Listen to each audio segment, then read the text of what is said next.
Olá galera do Bonsai, sul de Minas, Diogo Snegger falando para mais um vídeo. No vídeo de hoje, pessoal, vamos falar sobre transplante. Será que eu posso realizar transplante nesta época do ano? Em qual época do ano nós estamos, Diogo? Porque às vezes você gravou esse vídeo e estou assistindo ele depois de 6 meses.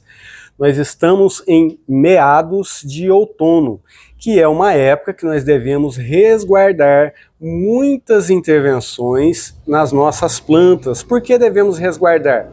O outono é uma época, em que as plantas precisam armazenar energia para poder atravessar o inverno. Como assim, Diogo, armazenar energia para atravessar o inverno?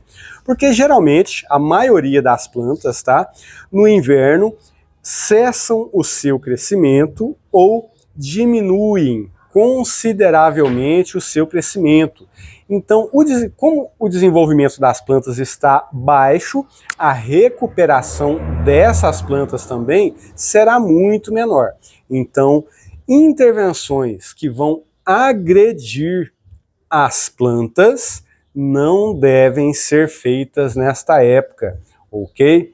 Então, quando você for fazer um procedimento na sua planta, que esse procedimento for agressivo, não faça nesta época do ano. O que seria transplante agressivo, Diogo? Transplante com poda de raízes. Por exemplo, colocar a planta em um vaso de bonsai. Isso eu estou falando também, pessoal, estou trazendo isso para a realidade das plantas folhosas, tá? Eu não estou trazendo isso para a realidade dos pinheiros, ok? Por exemplo, esse junípero aqui foi transplantado agora no início do outono. Então é uma outra questão as nossas plantas folhosas. Tudo aquilo que for agressivo não deve ser feito. Transplante com poda de raízes, não recomendo. Yamadori, coleta. O que é Yamadori, Diogo? Yamadori é tirar uma muda do chão e trazê-la para o vaso para poder fazer um bonsai. Pode ser feito?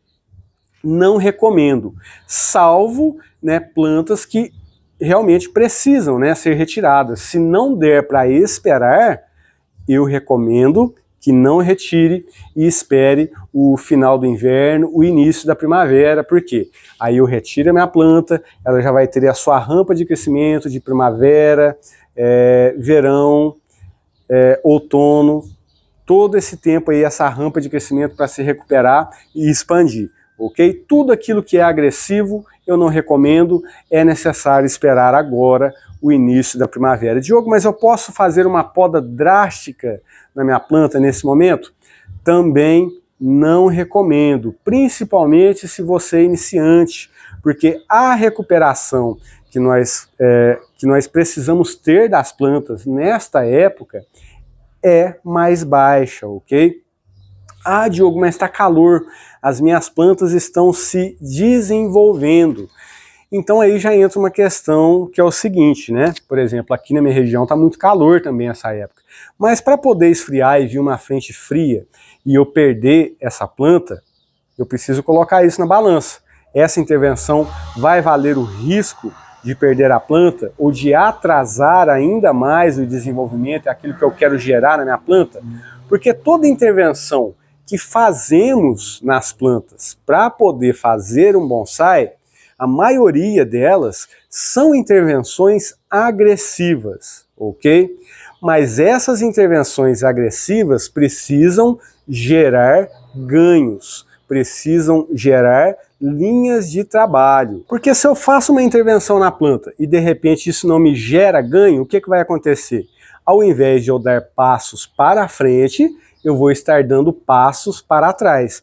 E a gente recuperar os passos que damos para trás na confecção do bonsai é mais demorado do que dar os passos para a frente. Se eu erro na minha planta, é mais demorada a recuperação do que eu esperar a época certa de intervir para dar os passos para a frente. E tudo isso vocês podem ver e notar nas séries, Nessas séries que nós temos no canal. Por exemplo, essa planta, todos os vídeos de todas as intervenções, das caliandras que nós temos aqui, está na descrição desse vídeo aqui. O link com a playlist completa para você assistir, ok? Desde quando nós plantamos as sementes, com todos os passos dados com essas plantas aqui.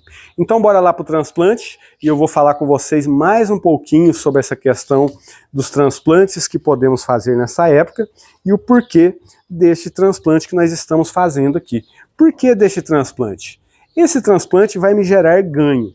A minha planta está completamente enraizada. Dá uma olhada que substrato. Quer descobrir que substrato que é esse aqui?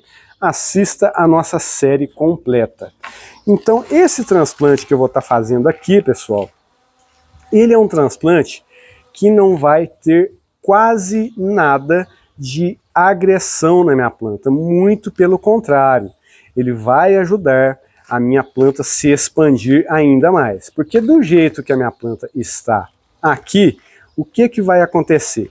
Ela vai começar a definhar, a ter dificuldade de absorver os nutrientes devido à quantidade de raízes que ela está. E essas raízes que nós estamos vendo aqui são raízes que já estão começando a parar de se alimentar.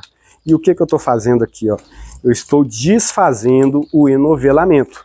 Porque se eu simplesmente, essa planta vai para essa bacia, tá, que nós estamos vendo. Se eu simplesmente pegar essa planta e não desfazer esse enovelamento aqui e colocar nessa bacia, né, não vai adiantar. Minha planta não vai crescer, as raízes não vão se desenvolver, vão ficar crescendo em volta delas mesmas, tá? Então isso aqui é muito importante, algo que foi entendido erroneamente durante muito tempo, né, que é a questão do falso transplante. Falso transplante, na realidade, não existe. Essa intervenção não está tendo poda de raízes, vou até me adiantar aqui porque está ventando e o vento nas raízes não é algo legal, tá? O substrato meu que caiu aqui está um substrato legal para essa planta aqui neste momento. Vou estar colocando aqui, ó, uma colher de sopa de basacote aqui no fundo do meu substrato. Agora eu vou completar com um pouco mais de substrato aqui. Estou utilizando um substrato aqui usado, tá? Este é um substrato recondicionado que eu estou utilizando. Vou fazer um montinho aqui até dar a altura que eu quero para minha planta. Por que eu estou usando essa bacia grande, né? Porque eu quero que essa caliandra aqui da série tenha um bom desenvolvimento, ok? Nós vamos desenvolver muito essa planta aqui. Esse basacote que eu estou utilizando aqui, pessoal, é um basacote de 9 meses, tá? Mais uma colher de sopa aqui, ó, em volta. E vou estar colocando também um pouco de Bokashi BSM. Porque o Bokashi BSM é a vida do solo, né? Aqui estão os micro-organismos que vão se proliferar e até por ser um substrato usado, né?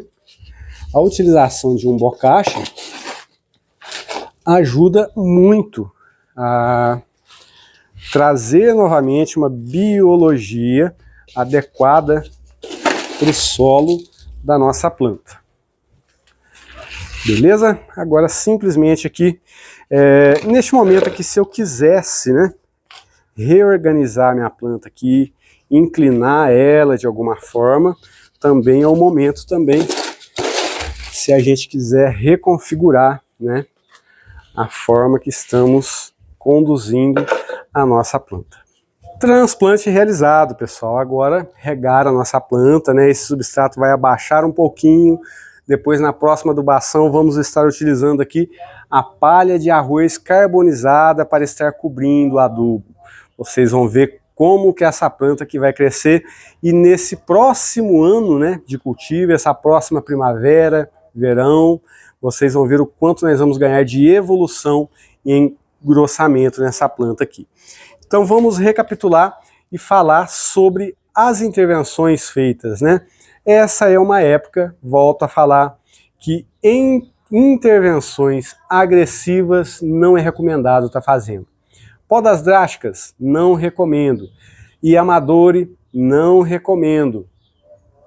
Poda de ramificação, pode ser feito. Se a sua planta for um bonsai pronto, né, você pode estar fazendo uma poda na sua planta. Olha que gracinha da poda feita nesse cambuí. Olha que bonita da estrutura, galera. Chique, né? Poda de ramificação pode ser feita. Mas tudo aquilo que passar pelo seu bom senso, né, que for algo muito agressivo para a sua planta, que ela vai ter dificuldade para se recuperar, não é recomendado. E por que a gente fica querendo, né, fazer intervenções nas plantas? Porque a gente quer logo chegar nos resultados. Mas é preciso entender que os passos e as intervenções feitas nas plantas, elas precisam ter gerações positivas, e os nossos passos na construção do bonsai precisam ser para frente.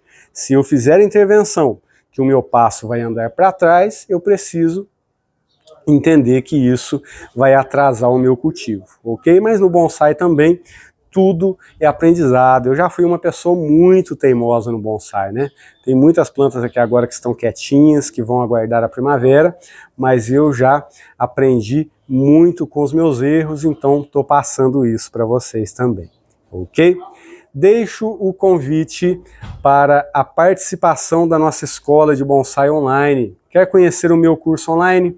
Na descrição desse vídeo aqui tem um link com a página da nossa escola de bonsai. Para quem é a nossa escola? Para você que é iniciante, para você que é intermediário e para você que é avançado também, ok? A escola espera por você e tem muitas aulas gravadas dentro da escola. E temos também as nossas aulas online, que são 2 aulas por mês, inclusive nessa segunda-feira já vamos estar aí, já vou estar reunido com os alunos para uma aula online, ok? E temos também os nossos grupos de alunos, os nossos grupos de tiragem de dúvidas. Venha aprender a fazer bonsai com a gente, venha conhecer o curso que vai fazer com que o seu aprendizado se expanda, né? E o seu leque de conhecimento também possa ser expandido. Beleza? Abraço fraterno, até o próximo vídeo.